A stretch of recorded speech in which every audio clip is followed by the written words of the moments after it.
Okay, so I'm going to talk about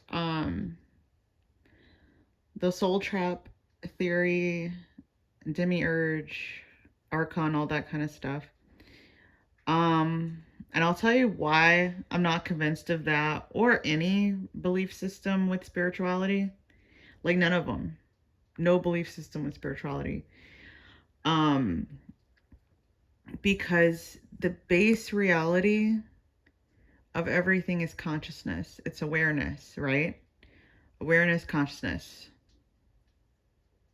Awareness, consciousness. After you pass away, your awareness, whatever makes you you, transitions to another form. Now I do think some people reincarnate. They're drawn back to Earth. I don't think it's a malevolent force doing this or tricking us or anything like this. I do think there are archetypes, there are archetypal forces. There are different types of beings with different agendas. And yes, they can influence humans, just like humans influence humans. If you look at how much humans are influenced by other humans, you'd realize we don't really need a supernatural force dictating what we do. I think the idea that entities prod humans into one way or the other is kind of like a speciest it's speciest. It's also negating personal responsibility. You know, humans like to feel like a victim because then we don't have to take responsibility. Um, with reincarnation, you can have the momentum that you build up in your life that can drive you to different future experiences. That's what people describe as karma, the cause and effect. That is not punishment. That is you. That is all you. Because karma really is experience. So, us being distinct from God, even though we're all a part of God, we're literally made of the same thing. The fragmenting that causes us to be a soul, that process, that distinction, also allows for us to make our own decisions. Now, we all know that things that happen to us, interactions with other people, change us all the time, moment to moment. You're not even the same person you were an hour ago or yesterday. So there is an influence, but I don't think it's by the spiritual realm or entities feeding off of us. Like I have seen some entities get people upset and feed off the energy, right? I've seen that. I've seen that. Now, does that mean there's a whole army of entities that just do this stuff and feed off of our pain? I don't think so. And I'll say why. Again, we're projecting so much of how we are onto the spiritual realm. People do terrible things to each other and feed off of the pain. Have you ever been around a narcissist? So I think the idea that the spiritual realm is just so, oh, they're using humans, they're using us for loosh. It's so egocentric. It's so egocentric.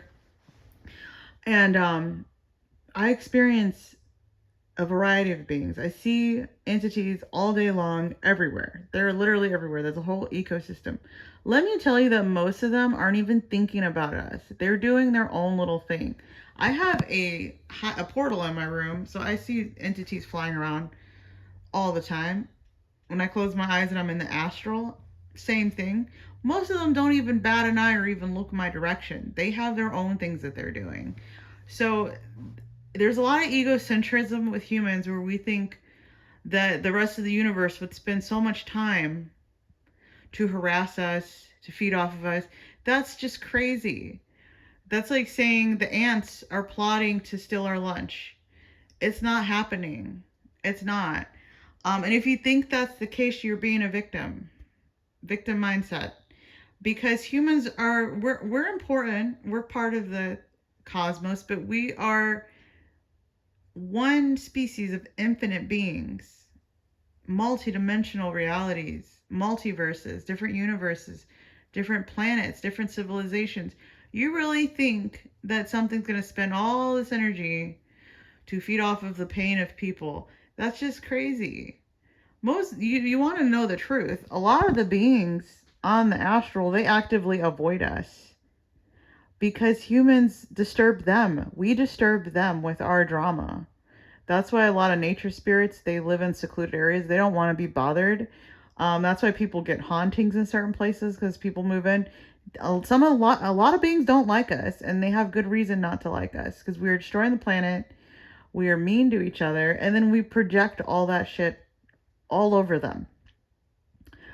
And then the other thing is with the UFO phenomenon, because Chris Bledsoe, God bless him, I love his story. I appreciate him sharing. And people, the thing with people is you can't even experience your own spiritual walk without someone being judgmental and like, oh, he's deceived. Oh, he's listening to these entities. Just stop. People are in different states of their spiritual development. Some people still need an externalized deity for them to feel connected with their divine essence, which is fine. Which is fine.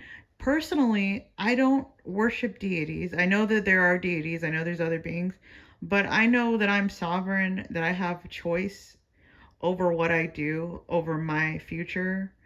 Whether I reincarnate or not, that's completely up to me. I know this because I've seen the multiverse. I understand what I am.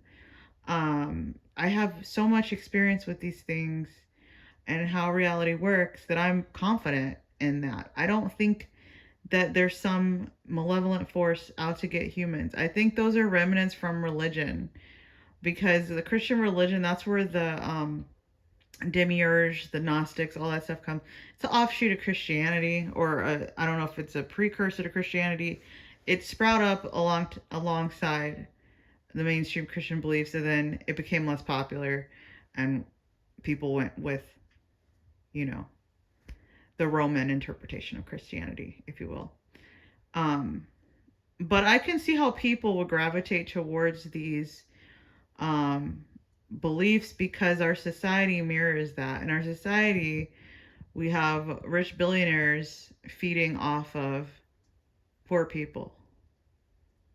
We're just like a cog in the wheel. So I could see how people would and then you see what I mean about the projection. We project so much. So we're projecting our experiences with other humans onto these entities, onto the afterlife, onto that. I've been to the Bardo or the Hell realms. I've been to all sorts of realms. I'm nosy. For one, I'm nosy. I want to see it all. So I've been to some disturbing realms. I've been to some positive realms.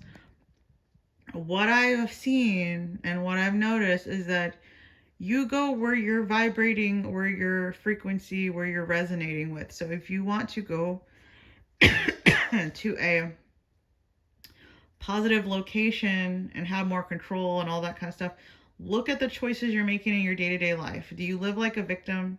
Do you take control in your day-to-day life? Can you even have the hard conversations with people? Are you able to stick up for yourself? Are you able to create your corner of the universe? Are you sovereign with your biofield, with your aura? If you can't discern or understand or even perceive these things, just being afraid of like the archons or some character tricking you into the light. Oh no, now you're back. You know, a lot of people when they pass on, they just next thing they know they're in a body. They're like born again. They don't even get the what they talk about, the life review, and you just hang out with angels and all that kind of stuff. Some people are they're not lucid enough because that's where they're developmentally at. So they just pass on, end of story, they're back in a body, or sometimes they become earthbound spirits, God forbid. But yeah, everybody's on their own journey, and you got to take personal responsibility. So if you don't want to reincarnate, you need to start exploring these other, for one, you got to get your frequency up so you can even go into these higher realms, because if you're not vibrating at the same, everybody wants to go to heaven. I don't really believe in a heaven or a hell per se, But if you want to go to a higher realm, the mental plane, you don't want to have anything to do with the body, you need to start going there now. You don't need to wait till you die. And I know some people are like, what? How do you do that? Start meditating. Start learning how to control your energy. Look up the Velo technique by Nancy Tribolato. It's a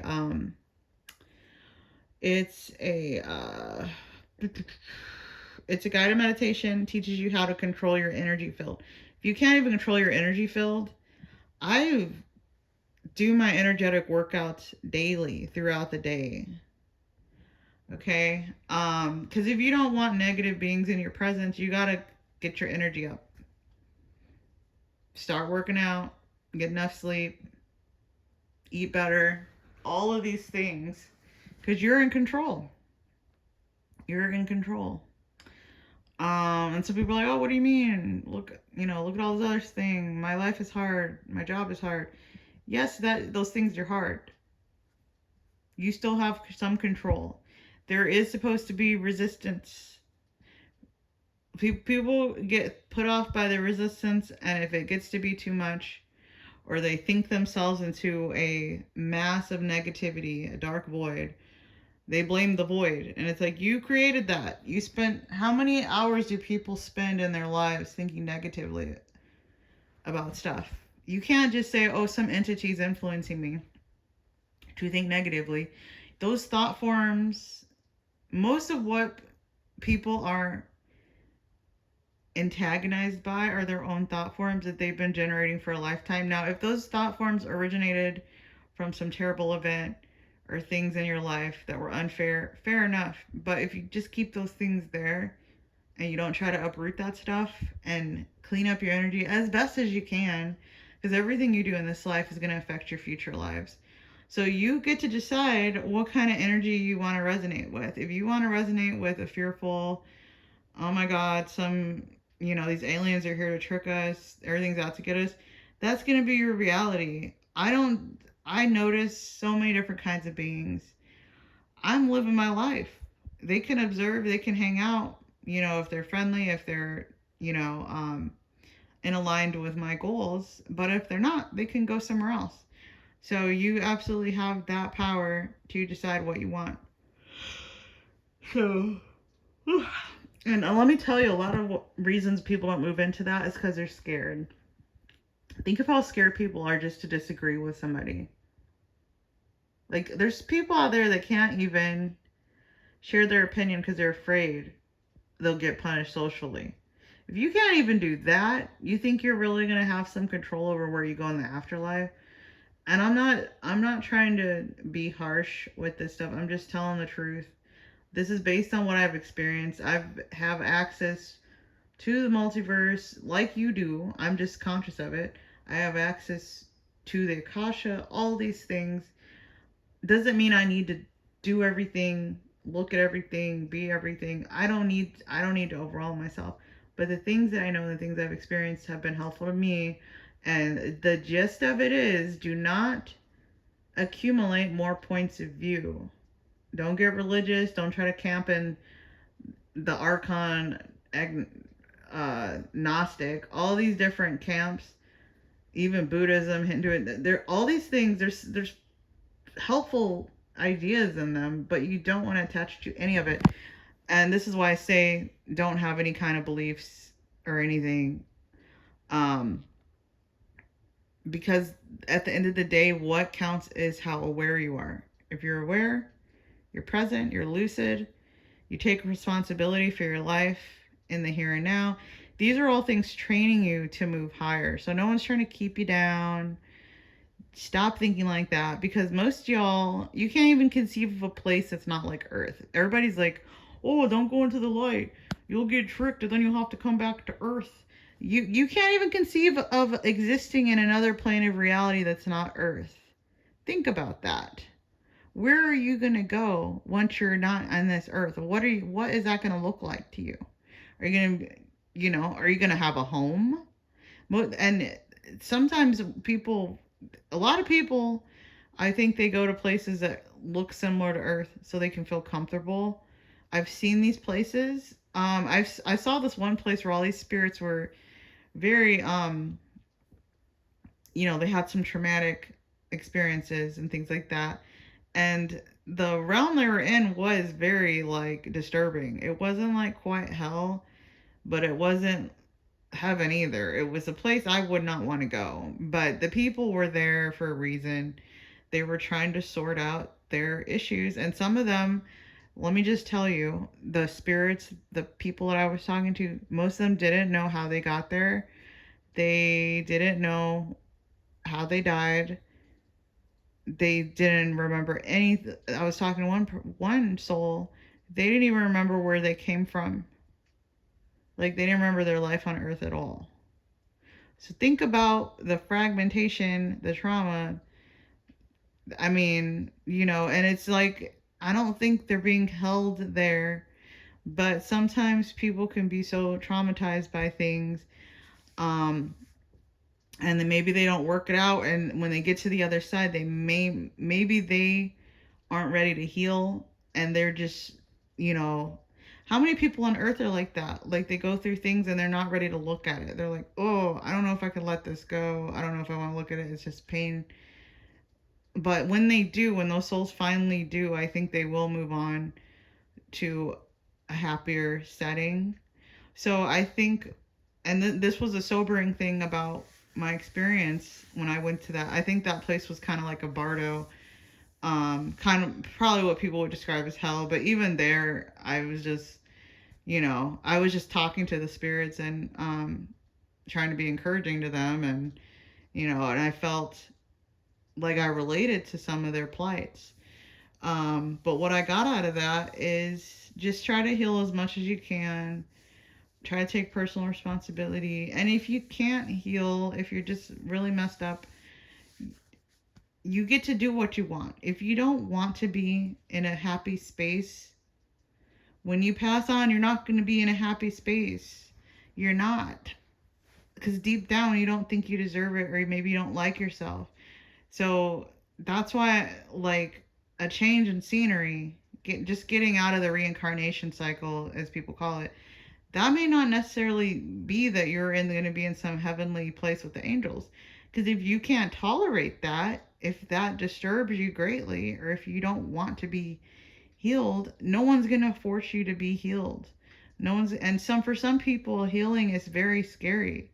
It's terrifying. And some of the souls that I was interacting with in that place, they were scared. They didn't want to go anywhere else. And there were beings there, like, with them and monitoring them. They were like, just leave them alone. They're fine here where they're at. When they're ready to heal and move on, they will.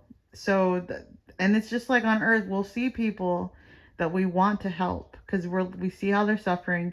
You see people that are addicted to things. Or everybody's trying to help them, and they just can't do it. They're like, no, I can't do it, and they just reject it. It's like they just vomit up the love and the kindness. They just can't accept it. That's like that sometimes on the other side too, unfortunately.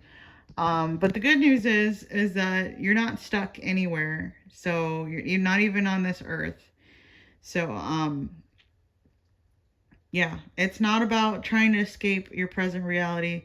The best way to be free is learn how to be free in the darkness, in the upset, in the hard situation, and stop trying to escape it. That's the best thing for you, because if you can't be happy here, if you can't find your freedom here, being on the other side, you're going to naturally gravitate to an unfree state once again. And this is why sometimes people, when they reincarnate, they might reincarnate into terrible situations, because maybe that's what that soul thinks they deserve, or they just feel an affinity for that kind of experience. I know it sounds crazy, but just like when you talk to people and you're like, why are you dating this guy? He treats you like crap. Or why are you friends with this person? They treat you like crap. Same thing. Energetically, what you see on the other side is the same thing. If you want people telling you what to do and where to go and all that stuff, there are plenty of entities that will do that. You know, some entities lie. There are some spirits that lie. So don't be naive. That's the thing, and that's why it's important. You just like you choose your friends when you're on the other side, you choose what kind of beings you want to be around, what kind of energy you resonate with.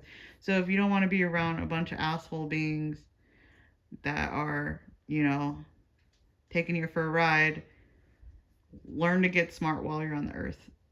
That's my best suggestion.